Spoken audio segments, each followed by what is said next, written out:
Welcome into a brand new episode of the Patriots Hub Podcast. Little bye-week check-in. Alex Barth, Matt Dolloff, as the Patriots get ready to come back from their bye week. They'll be taking on the Buffalo Bills this Sunday. We'll have a preview of that game for you on Thursday, but we just thought with a couple extra days here, no game to break down from this weekend, we take a look at some big picture things with the Patriots and some big picture things in the NFL, the AFC, the playoff race as a whole, as we get ready for this final sprint, these final 4 games before the playoffs. Barthy, I'm just happy to be back here in person to have a real conversation. And we're going to have I can't believe this is a real conversation, but this is where I want to start it with the news of the day because I'm obsessed with this. The Colts, I know where you're going. The Colts have signed Phillip Rivers to their practice squad. 44-year-old grandfather Phillip Rivers, who last played in 2020. Daniel Jones gets hurt. Anthony Richardson's been hurt. He's been dealing with an eye injury. He's been out for a few months now.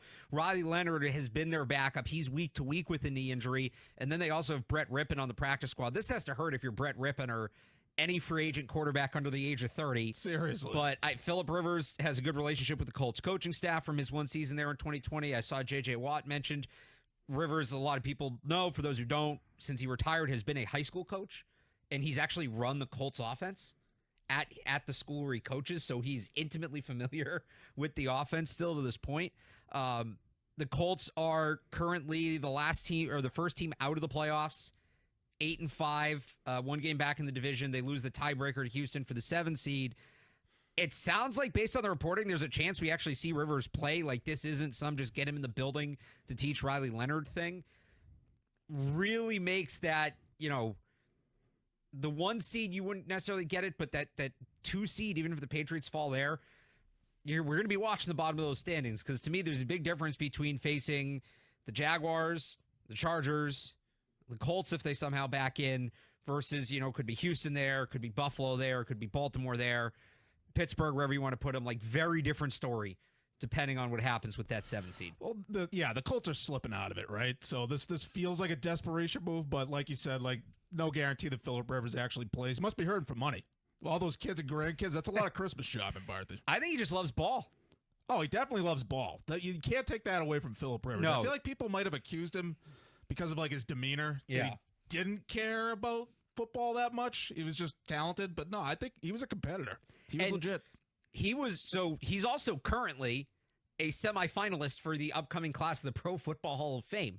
Signing to the practice squad based on the reporting that's out there now. Does that reset that now? So signing to the practice squad doesn't reset it, but if he were added to the active roster, either outright signed or even as a practice squad elevation, it would reset it, and he just comes off the ballot. So suddenly, even if he gets voted to the finalist stage, he just won't be there. So that thing's wild and kind of gives you a taste of this AFC playoff picture, because I do feel like it's separated a little bit. Now, the Patriots are not locked into a top 2 seed. They haven't even technically clinched the playoffs yet. They can do so this weekend, but which is insane.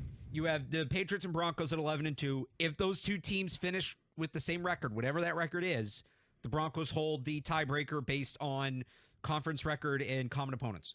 Yes. That was locked up over the weekend. Patriots need help. They need help. Broncos schedule. And the Broncos have kind of a tough schedule. They still got to go to the Chiefs. They have the Packers. I think they have the Jaguars as well, right? Yeah, it's the Packer. I thought it was Chiefs, Chargers, and Jaguars. Chiefs, Chargers, Jaguars, and Packers are their final 4. So I was thinking of the conference. Right. So there still is some help there, but like you have those 2 teams at 11-2. Then you have Jacksonville at 9-4. The Jags are 9-4. The Colts and Texans are 8-5. So there's that division. And then the North leader right now is 7-6.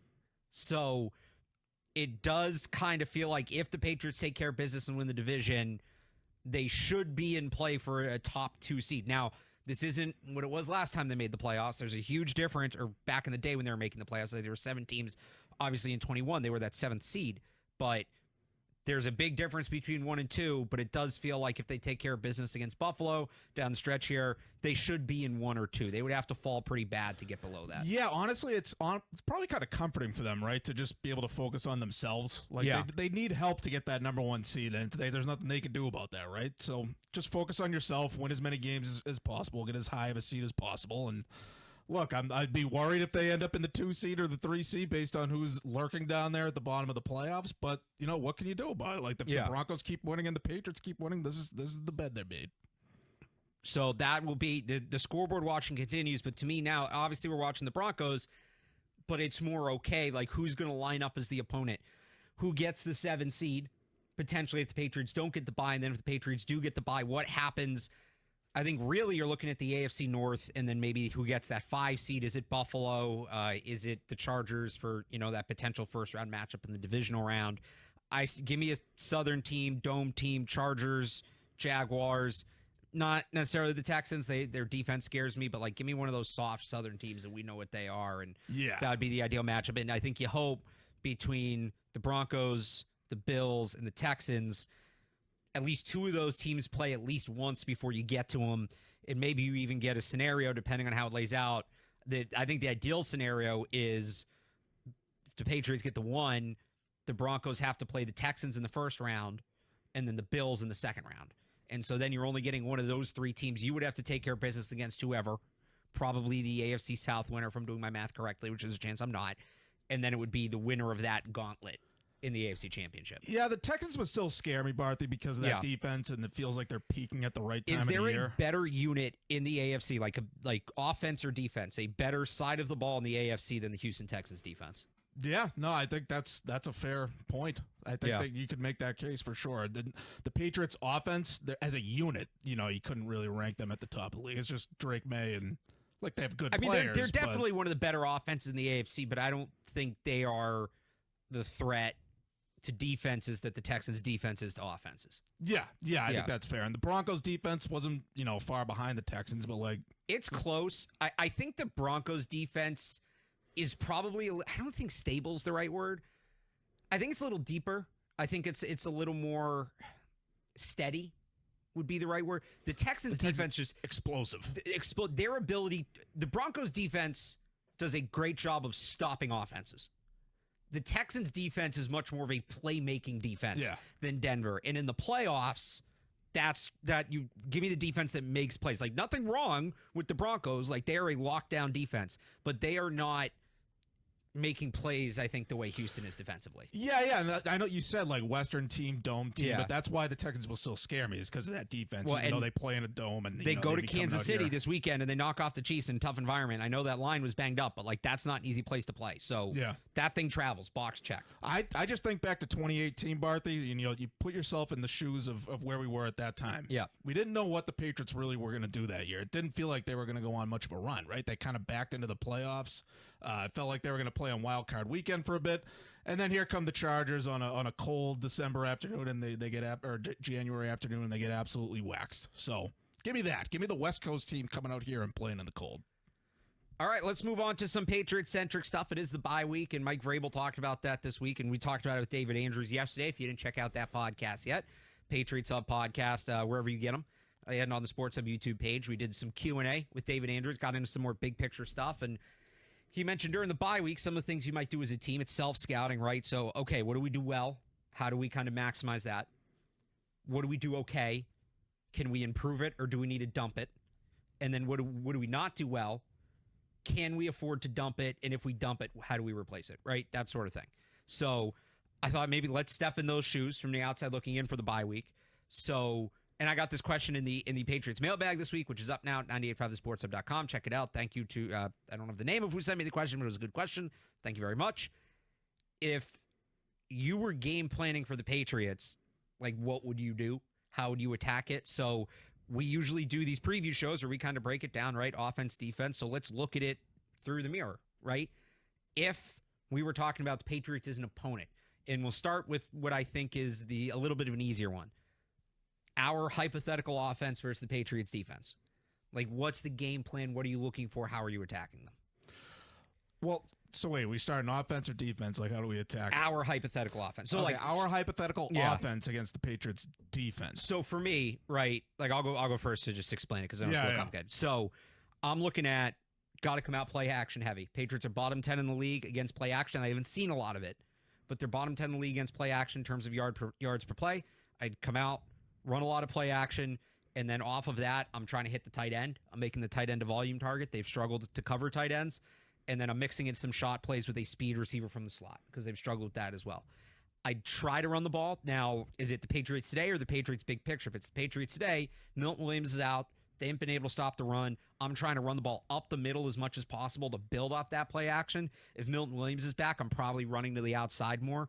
But some sort of run game, more of a factor, more up the middle if Milton Williams is out, hitting the play action off of that, drawing up a lot of stuff for the tight end, and I'm getting speed in the slot. I'm trying to hunt some mismatches if they're going to move Marcus Jones somewhere else, or if I can get him in heavy personnel, maybe 2 tight end sets, and then I'm hitting the tight end and the slot receiver off play action. Yeah, so no Milton Williams, that could definitely help you run the ball, and then you can hit the play action, right? But either way, I'm throwing the ball, Barth. Okay. I'm throwing the ball. I'm throwing it fast. I'm throwing it quick. And you don't necessarily have to, though, because you said, what don't the Patriots do well? They haven't gotten pressure with 4 guys all year. True. Like, they have to send extra rushers to get pressure, which is a little surprising. Like, obviously, late in games when they build leads and they can start pinning their ears back, they've started to get pressure, late in games with guys like Milton Williams and Christian Barmore on the interior. But they've lacked edge pressure, and they haven't been able to get pressure with just 4 guys. Like, they've had to send blitzes, extra rushers, things like that. And so I think you can throw on the Patriots. You just got to be patient, and you got to have a smart quarterback. Like, I know that might be a tall order with some of the teams. So some of this is also like, what do we have at our disposal, right? Right. But I agree with you. I'm hitting the tight ends. I'm throwing over the middle, tight ends over the seam. Like, I'm attacking the middle of the field, and I'm putting drives together. Yeah, it's a good point. And I'm not afraid to take some risks, because you look at what's on the other side. If we were doing this again, we're game planning for the Patriots. Well, Drake May is going to take some risks. And Drake May is good enough that a lot of those risks are going to pay off. So you can't beat him by being conservative on offense. Right. You can't. You have to be willing to take some shots, be explosive. I wouldn't take him on Christian Gonzalez or Carlton Davis. Again, to your point, I'm thrown to the middle of the field. I try to get that mismatch on a linebacker or a safety with the tight end or a big slot receiver, but I'm going to take some risks. You're going to have to take some risks on offense. There's been plenty of times this year, Barth. I mean, the Cleveland Browns did it, where you get them in a coverage breakdown, basically. So I think you could attack the middle of the field and exploit the safeties that way. I don't remember all of them, but at least a couple of those Browns breakdowns were off of some sort of play action. Exactly, yeah. Like, I think you can get them to bite at the second and third level. You can get one guy to bite. You get the one guy to bite. You get your receiver going in the right spot. Then you can make a big play down the field. We've seen that a bunch of times. I'll add this. I didn't do it in the mailbag, but I'll add this. What are you not doing? Like, we're breaking down this game plan. Okay, what's not in the playbook this week? I mean, I'm not banging my head against the wall with the run game. I know it might be a little easier without Milton Williams out there, but I do like the guys that they have that have stepped up and been their depth there. So I'm really not banging my head against the wall. If you can't run the ball, like, I know you kind of have to show it from time to time, like we've talked about with the Patriots offense, but I'm committing to the passing. You're doing it just enough to satisfy that you've done I'm going to dare them to get pressure. I'm going to dare them to be aggressive with their pass rush and be ready for that. Be ready for the blitz and the extra rushes and to take advantage of it and hit a guy, underneath. I'm not testing the outside too much. At least not intermediate and down the field. Maybe some quick hitters if they're playing that off coverage they've played, but Christian Gonzalez, Carlton Davis, I know both have kind of had their slip-ups this year, but those are 2 really good corners. Unless we have like a all-pro Hall of Fame wide receiver on the outside there, I'm not testing that. I'm trying to live in the middle of the field. Whatever that looks like, and again, the tight end helps that. I'm trying to live in the middle of the field. And there's not going to be an all-pro receiver. Like, who has an all-pro receiver that's in the playoff race right now? Them? That's actually a good question. Because the Bills don't have one. Jamar Chase isn't going to be in there. Yeah, Chase isn't in. I mean, there's some Nico decent Collins. ones. Nico Collins is pretty good. Yeah, he's healthy. DK Metcalf. DK. He is in it right now. How's Brian Thomas playing this year for the Jaguars? I was going to say Brian Thomas has started to come on a little bit, and why am I blanking on? Not Tim Patrick. Who is it in Denver? Courtland Sutton. Courtland Sutton's not bad. So, but none of those guys. I'm thinking like Justin Jefferson, Jamar Chase. Yeah, you're right. Exactly. Yeah. Those guys aren't really in it. Maybe Baltimore sneaks in if you like Zay Flowers, but that's a different kind of guy. Although he's the guy that's giving the Patriots trouble.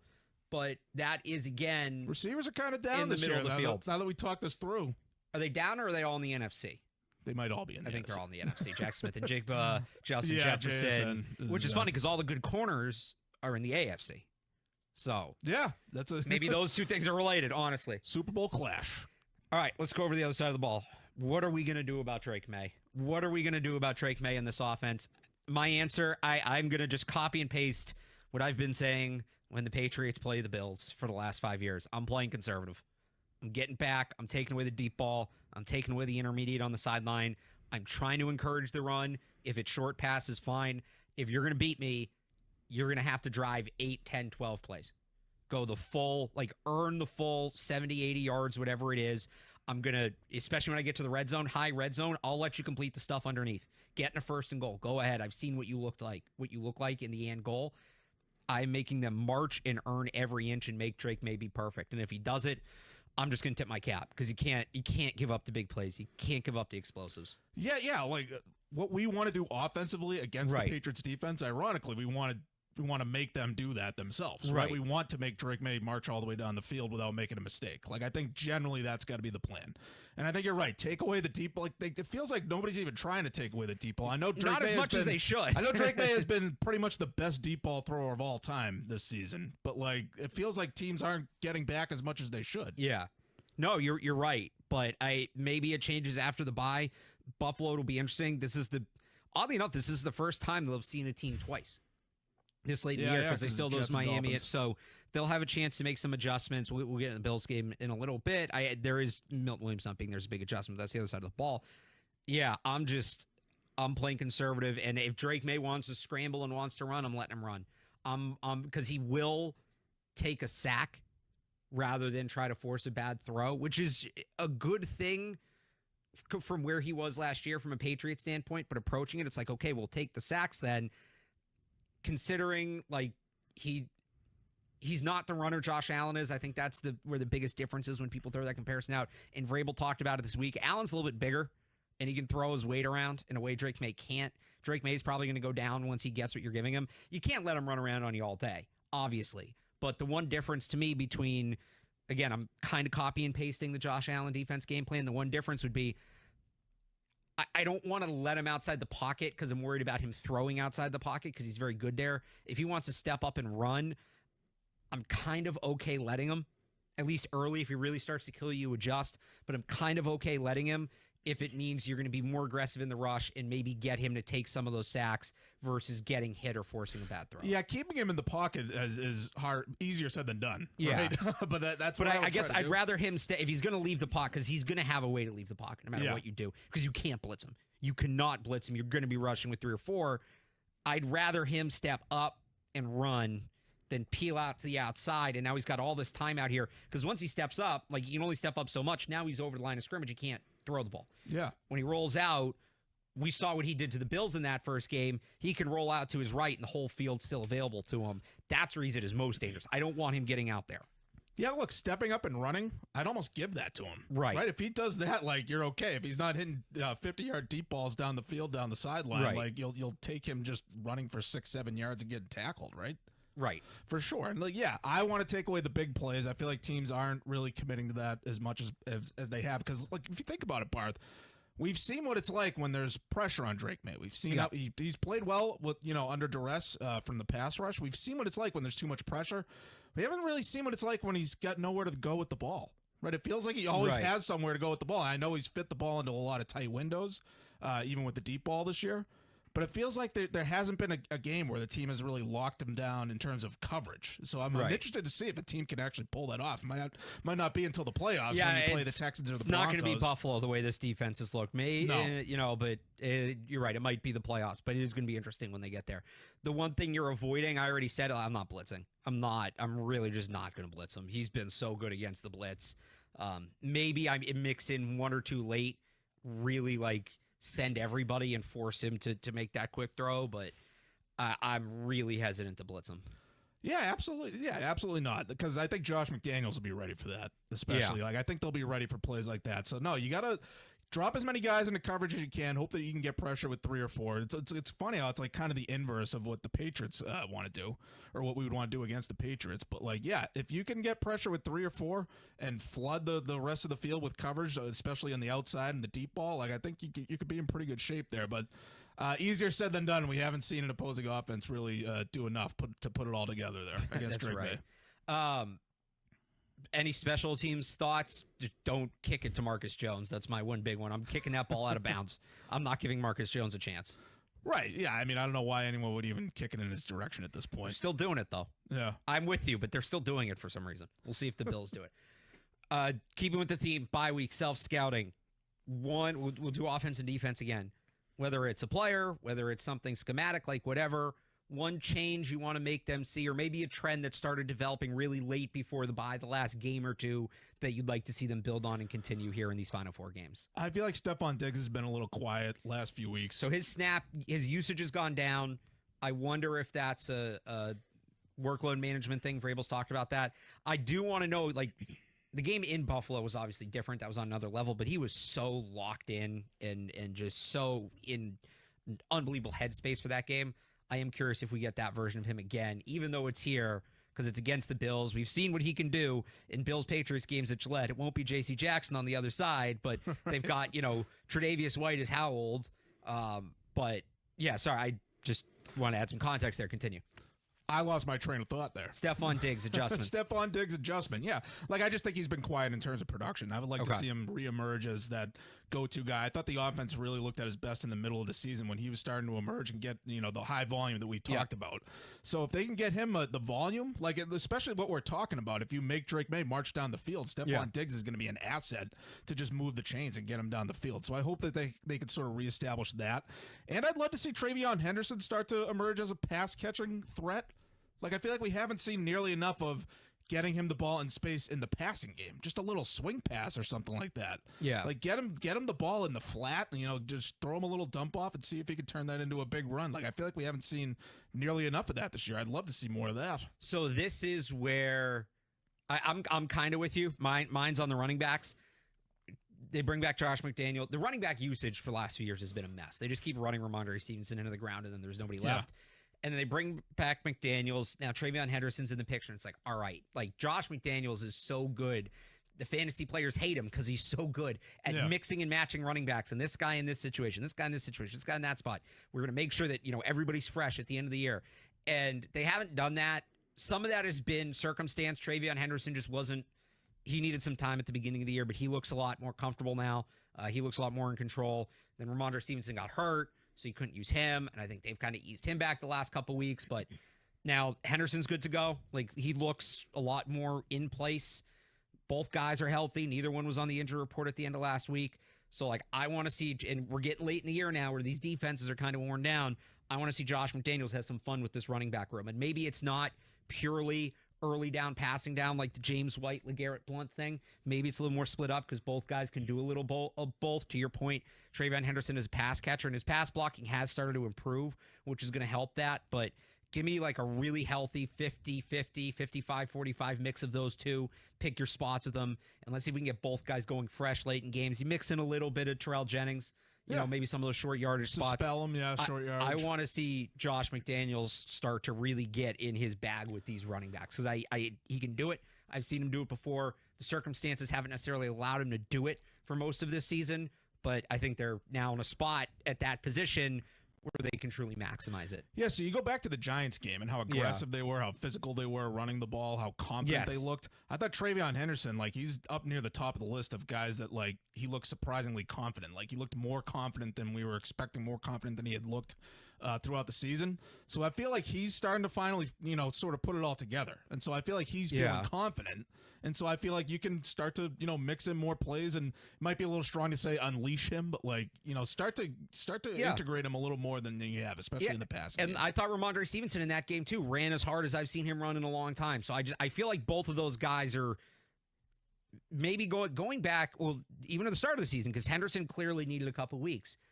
I don't think we've had a game yet where both of those guys are truly ready to go for that game.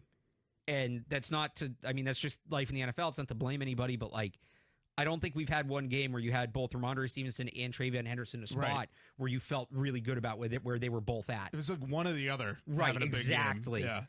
I think now, coming out of the bye, you probably are in that spot. And by the way, let's add in the variable of this is Northeast December, January football, right? It gets cold, it gets nasty, might get a little wet. Guys don't want to stop the run in the cold. Don't fumble's a huge one. But guys don't want to stop the run in the cold. It hurts. And, 2018 is an extreme example, and they're not going to go away from the pass like they did in 2018. But when you can power run the football in the Northeast late in the year, it's really hard to defend. So I want to see them kind of lean on that a little bit more. Again, the 2018 Patriots, they did that all the way to the Super Bowl. They made enough plays in the passing game to build a lead and then wore you down in the second half at the running game. That would be an ideal scenario. Defense, one change you want to see, schematic, personnel, whatever. I I just feel like the guys that they've been playing on the defensive line have played well enough that they can keep playing even when Milton Williams comes back. Okay. I'm not saying take Milton Williams off the field. It's a little more of a rotation. But have a little bit more of a rotation. Keep those guys, keep your top guys fresh, especially Milton Williams coming off the injury. Like, I'm okay continuing to play Corey Durden as much as he has.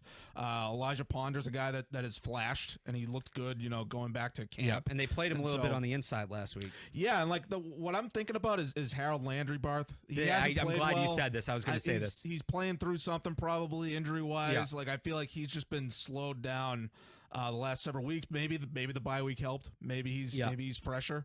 But I don't. You talk about banging your head against the wall. Like, you don't have to play him every snap. If he's playing through something and he's struggling a little bit, like, I think you can put Elijah Ponder out there a little more. It's a fantastic point, and you still see him in spurts be really effective, but he's not as consistent. And again, I mean, it's since the Saints game. He's been dealing with this injury, and you want him at his best for the playoffs. So you got the bye week here. If you can shrink his workload a little bit, maybe he becomes like a third down, 2-minute kind of player down the stretch. Yeah. And whether it's Ponder playing more, and like you said, he started to play well. They claimed Caleb Murphy off waivers from the Chargers. Maybe give him a little bit of run. Maybe Braden Swinson gets a chance here in a couple of these games. The practice squad elevation, combination of them, whatever it is. But giving a couple of those guys, Anthony Jennings too, obviously. I'm just thinking like you see the young guys, but giving those guys a little bit more of a chance on the edge. Knocking down Landry's role a little bit, trying to let him get a little bit healthier. And then when you get to the playoffs, obviously that resets and you hope he's good to go and he's full go again. I just remembered, at the Giants game, there were plays when the defensive line was like Ponder, Jennings, Durden, and Jeremiah Farms maybe. Like, they didn't have any of their regulars out there for a couple plays and they still looked fine. So I feel like, lean into that depth. Keep your top guys fresh and lean into that depth. So my adjustments in the secondary, and this isn't new. We've talked about this. The off coverage thing, when you have Christian Gonzalez and Carlton Davis, enough. Like, okay, I get it. Late in a game, you're protecting a big lead. You want to make them nickel. Fine. I'd really like to see them get more aggressive with these corners. Now, the one game they did it was earlier this year against Buffalo. So maybe we see them run it back. Now, the big change, I mentioned this earlier, because that game was Drake May's coming out party, I understand why other things weren't talked about enough. Like, nationally, that was the big thing. But we did not talk nearly enough after that game about how good Milton Williams was in that game and how important he was in helping contain Josh Allen and James Cook. Obviously, no Milton Williams here. So I don't know how that, to me, is the biggest change between week 5 and now. I don't know how much the game plan changes, but I would really like to see them both in this game and moving forward play a more aggressive style of coverage the way they did the first time they played the Bills. We really haven't seen it this year besides that one game. They have the personnel to do it. I'm not nearly as down on Gonzalez and Davis as some people are for the way they've played this year. I think they've both been really good, compared to, or Gonzalez has been really good. Davis has been about expectation, but I think people are expecting him to be a number one corner. He maybe hasn't been that, but he's still been like a solid second guy, which is you can live with. I'd like to see them get more aggressive in how they're covering things. Stay in man, but enough of this cushion defense. Yeah, don't give him a cushion. Like, I feel like if the Bills can run the ball to the second level, whether that's Josh Allen taking it himself or running it with James Cook, that's going to be trouble. And so, like, I know that they might have a good chance of doing that with Milton Williams not out there. But I do have confidence in the guys that they have, and I'm not sure that they're going to make the same exact impact that Milton Williams does. But yeah, you gotta try to contain Josh Allen running the ball, especially. Like, I'm not particularly afraid of their passing game, especially just over the course of 60 minutes, keeping up with Drake May and the Patriots passing game. Like, this isn't like previous years where, the Patriots didn't have the offense to keep up with Josh Allen. Like, if you got Josh Allen running at 40 yards straight up the gut to the end zone like he was against the Bengals in the snow, like, you're in trouble. Don't zero blitz Josh Allen in that. So that was a horrible game plan from them. I'm still mad about that game. I'm still mad about so many things the Bengals did. The Patriots have had some unnecessarily aggressive play calls on defense this year, but I feel like they've been cutting back on that lately. And it's been more the front. Not so much in the secondary. So I don't even get overly aggressive, just a little more challenge at the line of scrimmage or close to the line of scrimmage is what I would say. And I would look at Craig Woodson as a key guy. If they get to the second level, like, he might be the guy that's manning the middle of the field and has to make that big tackle. So that's a guy I'm looking at. Robert Splain's another guy, obviously a tackling machine when he's at his best. And so those guys are going to have to step up, especially with Milton Williams out. Like, and there's a better chance of them getting to the second level than they did in the last game. And so those guys at the second level are going to have to step up. All right, before we wrap this thing up here, again, we'll have a full Patriots-Bills preview on Thursday, but just a quick thought, big picture. It's the biggest game for the Patriots since Brady left. I think bigger than that playoff game in 21 because we knew that team really didn't have a shot, especially when like their whole defense had COVID going into that game. People forget like who they were. Go back and look at who they started in that game and who they didn't have. The Brady game, obviously, yes, it was big, but it was big in an emotional sense. It was a Week 4 game against a non-conference opponent. There weren't really stakes to it. I don't know of another game that had the stakes that this one has had since Tom Brady left. Yeah, I'm trying to think of, because even in 2019, they started 8-0. Like, I'm not sure they have even had a game with high stakes. Well, I'd say, season. they played a playoff game in 2019, a home playoff game. So that was a bigger game than this, objectively. Since that game. Since that game, since Brady left. Like, none 2020, none the Cam Newton year. 2021, again, maybe that Brady game in a sense, but that's different. I was, again, that was a unique circumstance. That wasn't a big game in the traditional sense. 22, they fell off at the end of the year, and then they I don't know. You want to say the game at the end of the 2023 season that they needed to lose to make sure they kept the pick to get Drake May? I guess in retrospect, that was a huge game. Yeah. In retrospect, sure. That's in like the Mo Lewis, like stuff that's outside of your control. Right. The game at the end, honestly, it's that same game. Bill Belichick's Chad Ryland. Right. Bill Belichick's last game with the Patriots is looking back at it a huge game. We didn't know at the time that what that would be. So, if you just keep it to playoff games, Barth, in 2021, they really had, I'm not sure I totally believe this because they lost 47-17. They got absolutely destroyed. But they kind of had nothing to lose that year. They were one of the last seeds. The Bills were clearly better. They both had nothing to lose, and they just backed into the playoffs so aggressively that it just felt like it was over already. Yeah. So. Yeah, nobody thought they were actually going to win that game anyway. No. And nobody wanted them to lose by 30 or whatever it was. Yeah. But yeah, like they kind of had nothing to lose this year. This is the real stakes because they're the front runner. They're in front. Yeah. You win this game, you're still firmly in the number 1 seed race. You lose this game, now you're talking about maybe being the 3-4 seed. Like you start slipping, and like it's funny they haven't slipped in a long time, Barth. No. They won 10 in a row. I know they haven't looked perfect in some of these games lately, but like they haven't had a real slip up, and I think they're going to play their best football. And like I think it might come down to I think both quarterbacks are going to play well. Yeah. Both quarterbacks are going to make their share of plays, and who's going to F up? I think that's going to be the question. Who's going to make a big defensive play, and or which quarterback is going to make the big mistake? I mean this game too, and this is always not the most important thing, but this is just my overarching take, and then again we'll get more into it Thursday. These next 2 games are the MVP for Drake May. You're going to be against the Bills for the division. It's a 1:00 game, but everybody's going to be watching that one. That's the biggest game of the week. And then you got Baltimore on primetime after that. Primetime, yep. The Jets and Dolphins are, and also if you win this game, we talked about needing to rest some guys. The Baltimore game matters, but you can kind of start to ease into the playoffs a little bit.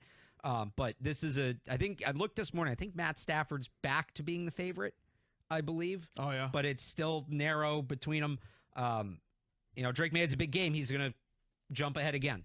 So the division's on the line, potentially the MVP's on the line as well. Yeah, we gotta see how the next couple weeks go before we talk about the Jets and the Dolphins and whether they're resting guys or whether those games mean anything, right? Like the next couple weeks this game could really decide it. And honestly. I think really this game.